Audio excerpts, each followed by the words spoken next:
എനിക്ക് ഇതിങ്ങനെ ഉണ്ടാവില്ലെന്ന് പറയാൻ കാര്യം ഒരു ഐഡിയൽ ഫെമിനിസ്റ്റ് ആയിരുന്നു. പിന്നെ നല്ലൊരു അതായത് അപ്രോച്ചബിൾ ആയിട്ടുള്ളൊരു നേതാവായിരുന്നു. ആർക്കും ചെന്ന്, അതായത് കീഴേ കിടക്കുന്ന ആൾക്കാരായാലും അതുപോലെ പോയി പ്രശ്നം പറയാൻ പറ്റും.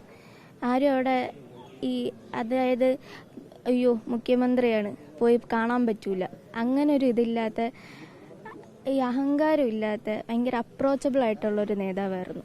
ഇങ്ങനെ ഒരു നേതാവ് ഇനി കേരളത്തിലുണ്ടാവില്ലെന്ന് തന്നെയാണ് എനിക്കും പറയാനുള്ളത്. മുഖ്യമന്ത്രിയും പ്രതിപക്ഷ നേതാവായിരുന്നു കുറച്ചുകൂടി. കാര്യം അത് ഓരോ വാക്കുകൾ അങ്ങ് ഷാർപ്പ് പോയിന്റ് ആയിട്ടാണ് വാക്കുകളുള്ളത്.